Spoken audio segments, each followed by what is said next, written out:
آپ کو پتہ ہے کہ برے صغیر پاک و ہند میں اسلام تاجر لائے تھے، آغاز تاجروں نے فرمایا ہے، پھر اس درخت کو پروان اللہ کے ولیوں نے چڑھایا ہے، لیکن جو آغاز ہے وہ تاجروں کی وجہ سے ہوا۔ عرب کے تاجر آئے، یہاں کے ہندو آبادی نے، دیگر غیر مسلموں نے ان کے ساتھ لین دین کیے تو بڑے صاف لوگ لگے، بڑے پاک لگے، ان کے لین دین کے اندر پاکیزگی نظر آئی، تو انہوں نے کہا کہ تم کون ہو جن کا طرز حیات اتنا پاکیزہ ہے؟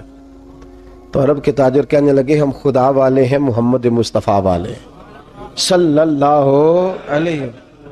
تو اس کی برکت سے وہ لوگ اسلام کے قریب ہو گئے۔ حضرت سری سختی رحمت اللہ تعالی علیہ نے جو خرید لیے، جب خریدے تو 60 دینار کے عوض آپ نے 60 اشرفیوں کے حساب سے آپ نے خریدے، تو مارکیٹ میں اچانک وہ بڑھ گئے، ان کا ریٹ جو تھا وہ 90 کے قریب پہنچ گیا۔ ایک تاجر آپ کے پاس مال خریدنے آیا، حضرت ابو حفص اس کا نام تھا، وہ آ گئے تھا، وہ بھی بڑے نیک آدمی تھے، یہ بھی تاجر ہے وہ بھی، اور یہ دیکھیں حضرت سری سختی تاجر بھی ہیں اور جناب جنید بغدادی کے پیر بھی ہیں، پیر بھی ہیں۔ حضرت ابو حفص رحمت اللہ علیہ وقت کے محدث بھی ہیں اور تاجر بھی ہیں، دونوں کام ہو رہے ہیں۔ آئے حضرت ابو حفص نے کہا کہ میں نے جو خریدنے ہیں تو 90 ریٹ ہے، تو میں آپ کو 96 دیتا ہوں، تو آپ مجھے دے دیں۔ حضرت سری سختی فرمانے لگے میں نے 60 کے حساب سے خریدے ہیں، میں 63 روپے لوں گا، زیادہ نہیں لوں گا۔ جی ابھی تجارت دیکھی جے کدی، یہ ہمارے یہ مسلمانوں میں تجارت ہو رہی ہے۔ حضرت ابو حفص کہنے لگے 90 ریٹ ہے عام لوگوں کا، میں آپ سے 96 لوں گا، اس لیے کہ مجھے آپ پر اعتماد ہے، سری سختی کا مال بڑا صاف ستھرا ہوتا ہے، تو میں 96 میں آپ سے خریدوں گا۔ لوگ 90 میں مارکیٹنگ کر کے نا، ڈاؤن کر کے لوگوں کو، تو 90 میں لے رہے ہیں، میں 96 میں آپ سے لیتا ہوں۔ حضرت سری سختی کہنے لگے نہیں بھائی میں نے 60 میں خریدا ہے، 63 سے زیادہ نفع نہیں لوں گا۔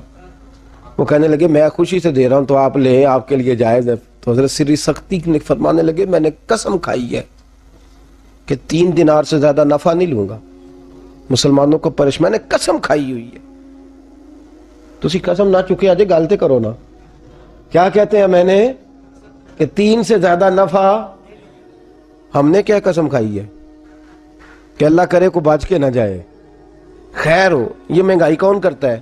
تاجر۔ ہاں یہ مہنگائی کون کر رہا ہے؟ تاجر۔ بڑا رو رہے ہیں، میں سنتا ہوں بڑا روتے ہیں، کہتے ہیں گورنمنٹ نے بڑا ٹیکس چڑھا دیا ہے۔ غلط کرتی ہے گورنمنٹ بھی، یا تو جان و مال کا تحفظ کرے تو جتنا مرضی ٹیکس لے، جان و مال کا تحفظ کرتے نہیں، جو ٹیکس کا اصل مقصد ہے جزیے کا وہ تو ہوتا نہیں۔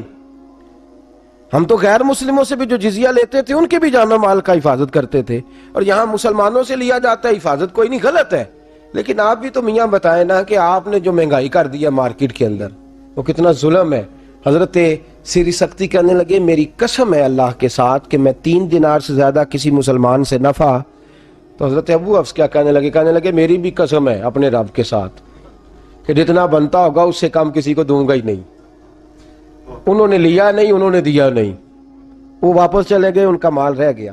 ہمارے بزرگوں نے پہلی بات یہ ہے کہ نفع کم لیا ہے، مال بھلا سوچا ہے لوگوں کا۔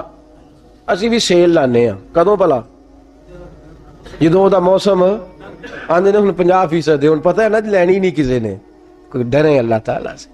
مسلمانوں کے ساتھ ہمارا لین دین ہے، یا ہندو نہیں بستے، کن کو لوٹ رہے ہو، کن کو لوٹ رہے ہو، کن لوگوں؟ دیکھیں نا میرے محبوب کریم صلی اللہ علیہ وسلم کے سامنے ایک شخص نے کسی کی تعریف کی کہ بندہ بڑا اچھا ہے، فرمایا اس کے ساتھ سفر کیا ہے، لین دین کیا ہے؟ کہا یا رسول اللہ نہیں۔ فرمایا ابھی تعریف نہ کر، وقت گزار لے، دیکھ وہ تیرے ساتھ چلتا ہے تو تیرا لالچ رکھتا ہے یا تیرے اوپر کچھ صرف کرنے کی کوشش کرتا ہے، اس کے اخلاقیات کیسے رہتے ہیں، وہ کس طرز کا انسان ہے، اور لین دین کر کے دیکھ کہ وہ کس مزاج کا ہے، پھر تو اس کی تعریف کرنا۔ تو تجارت محمود عمل ہے، اس کی برکت سے لوگ قریب آتے ہیں۔ میرے نبی کریم صلی اللہ علیہ وسلم نے آداب بیان فرمائے ہیں تاجر کے۔ ایک تو فرمایا ہے حضور نے کہ نفع تھوڑا لو، مال زیادہ بیچو۔ نفع تھوڑا اور مال، گاہک ایک بھی بتھیرا ہے، گاہک ایک بھی بتھیرا ہے۔ پہلے لوگ دیہاڑی لگاتے تھے، اب ہفتہ ہی لگا لیتے ہیں پورا۔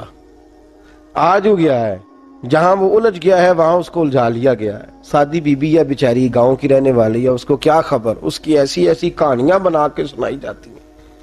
تاجر وہ ملمہ سازی کرتا ہے اور حلفیہ بیان دیتا ہے. میرے نبی کریم صلی اللہ علیہ وسلم نے فرمایا تو نفع تھوڑا لے اور مال زیادہ بیچ. اس کا فائدہ یہ ہوگا کہ تیری پروڈکشن بڑھے گی اور دنیا کو وہ چیز آسانی سے مل جائے گی. دنیا میں کوئی ایک عجیب بات آپ سے عرض کروں, تجزیہ نگار کہتے ہیں, عالمی منڈی میں گھومنے والے لوگ کہتے ہیں, جو معیشت کے ماہر ہیں وہ کہتے ہیں دنیا میں کوئی ایسی چیز بنتی نہیں جو بکے نہ. جو بن جاتی ہے وہ بک جاتی ہے. تو جب بک جاتی ہے تو تجھے اتنا تڑپنے کی ضرورت کیا ہے؟ بس کچھ کی جلدی بک جاتی ہے, کچھ کی ذرا.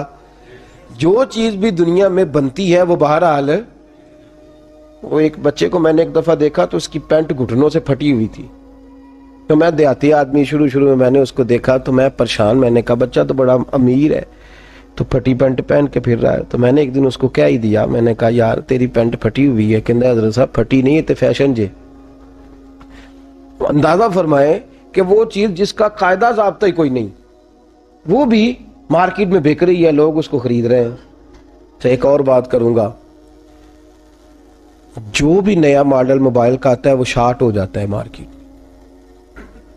ایک ہے نا پرانا موبائل, اب ایسا تو نہیں نا کہ لوگوں کے پاس ہے نہیں, لیکن جو بھی نیا بنتا ہے وہ مارکیٹ میں, بچے کہتے ہیں وہ جو نیا ماڈل آیا ہے وہ ضروری ہے. جو گاڑی نہیں آتی ہے مارکیٹ میں کیا وہ ضرورت مند لیتے ہیں لوگ؟ کون لیتا ہے؟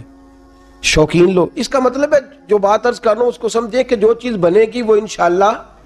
محبوب نے فرمایا ہے, حضرت عثمان غنی کو حضور نے یہ نکتہ دیا تھا, فرمایا نفع تھوڑا لینا پر مال زیادہ بیچنا, زیادہ بیچنا مال.